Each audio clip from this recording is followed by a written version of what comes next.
Hello, I'm Lanisile Papalungubane, and this is the Entity Dynamics podcast. So, the title of this video is A Culture of Identifying Abuse. So, obviously, we know that there are like certain types of abuse which are overt. We can just all tell that, okay, yeah, obviously, this is abusive behavior. But there's certain things that happen that are very subtle. And one of them is when someone shifts the goalposts, or when an institution or a system shifts goalposts. Okay. So, in an individual case, what you might find happen, let's say you're dealing with an abusive parent or an abusive spouse or an abusive family member of some sort, someone who's got a position of power over you, right? You will ask them for something. Like, let's say you say to your spouse, let's go on a trip. Okay. And your spouse is like, yeah, cool, okay, we obviously need to save money for this trip because we can't just like take the money we have because we need to keep it for expenses, right? Cool, whatever. You're like, yeah, sharp, no worry. I'll save the money. So you save the money. Okay, you save the money, and then you get the amount of money that is needed for the trip to be super cool. Okay. Then you come to your spouse, your partner, whoever that you're in a relationship with, and you're like, I've saved the money, let's go on the trip. And then they shift the goalposts on you. They're like, didn't remember how we talked about having like an indoor braai area? Let's spend the money on that because the indoor braai area is a long-term investment. It's a permanent feature of our house now that we'll have. But if we go on this trip, then it's just like, it's a once-off thing and it's not permanent and it will essentially just be a waste of money and time. Now, it sounds reasonable and logical, right? But the problem is this. You asked for something. You were told that if you put in certain amount of effort or such and such effort, then you will get your reward for that effort, right? Which is the trip with your partner. Now you've done the things, you've reached the criteria, you've climbed the mountain to the peak. And then when you get there, you're told, no, sorry, actually, there's another mountain for you to climb in terms of if you still want this trip, now you're going to have to save more money for the trip because this money now is being commandeered for the purpose of building this indoor braai area or whatever thing that they've decided that is more important. You see, that's abuse. Okay, that is undermining your reality. It's undermining your sense of self. Because what happens to you in that situation? You're now sitting there like, is me putting in effort in the future going to result in the goalposts being shifted again and result in me feeling like what I want is not as worthy as what my spouse or partner thinks is worthy? Because what if you're someone who's not even that keen about braaiing, but maybe they are? So now you've taken the effort to save money for something that would have been for both of your enjoyment. Now it's being commandeered to satisfy that person's enjoyment. And then sure enough, you acquiesce because, you've allowed yourself also to be gaslit by this person into believing that what you wanted isn't actually as valuable as what they think you should want. Okay. And then how are you going to feel when your money is being put into this thing? How are you going to feel when that person has their friends or family members over to enjoy that indoor braai area that you paid for against your will? You didn't want that, but now you're being forced essentially to have this thing, Or if you're a kid, your parents tell you, if you get your marks up, okay, you want something really badly. They tell you, if you get your marks up, then you'll get what you want. If you get these certain marks and you work hard, you get the marks. Your teachers are amazed. Wow, you're being so diligent. You bring the report card to your parents. Here are my marks. They're up. I want the thing that you promised me I'd get if I got my marks up. Then you get told, oh no, actually, your marks should have been up like this anyway. This was for your own good that you got your marks up.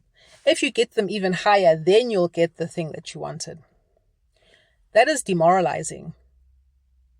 And it diminishes the real effort that you put in to get your marks up. You probably weren't even failing, but now you put in the effort to make your parents proud of you, to make them see your effort, and to reward you with the valuable thing that you wanted in reward for the value that you put, the effort that you put into getting your marks up. You know, this is why Christ says, let your yes be yes or your no and your no be no. If your parents were not interested in giving you the thing, and if your parents were interested in getting you to raise your marks, they should have said, we want you to get your marks up. And said to you, in the future, if you ever want anything from us, you're not going to get it because your marks are not satisfactory and we know you can do better. Then at least you know what reality you're living in.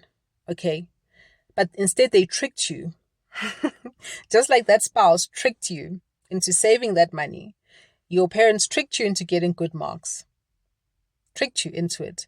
What if they wanted you to get good marks and they were just open and straightforward and said, we are not satisfied with your marks. We're going to get you extra lessons so that your marks can go up.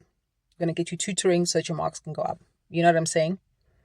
So now they've stolen your time and energy and stolen the reward that you worked towards. The vision of that reward gave you emotional content and strength and resilience and tenacity. You sacrificed. You probably told your friends, yo, guys, I can't go out. I need to study. You know what I'm saying? Christ was saying, let your yes be yes and your no be no, so that the person you're dealing with is living in the true reality of the situation that they're in with you. Okay? Don't trick people into doing things, knowing full well you never had any intention, you know what I'm saying, to give them what you guys had agreed upon. It's abusive. It diminishes the person's sense of self. It makes the person doubt their reality. It also makes the person feel like whatever effort that they put in into the future is going to be stolen from them, because you've stolen that person's effort because you didn't tell them the truth of your intention behind essentially demanding that effort from them. You know, and in our society, it happens to people as well all the time. You get told from a kid, work hard, do this, do that, do this, and you will be rewarded with such and such a life. And people do. And then they don't get that reward.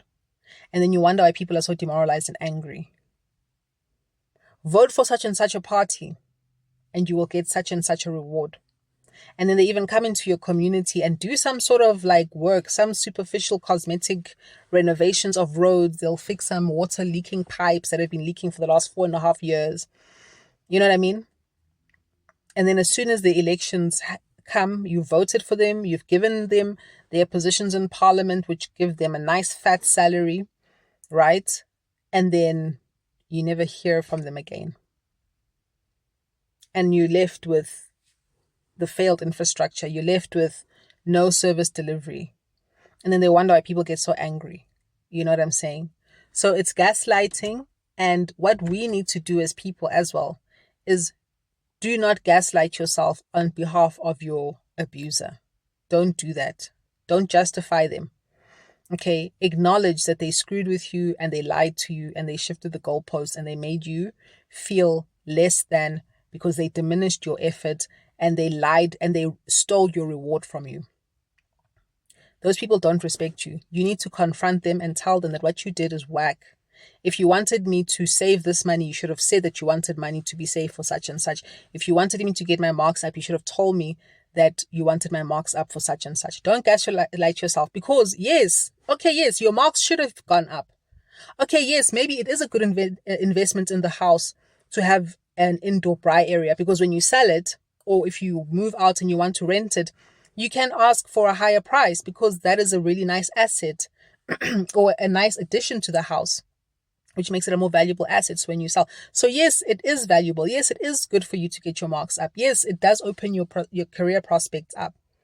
But you should have been given the respect and the love and the empathy to be told from the outset that, you know what, this is what I would actually like you to do for this particular goal, which will benefit you and benefit us.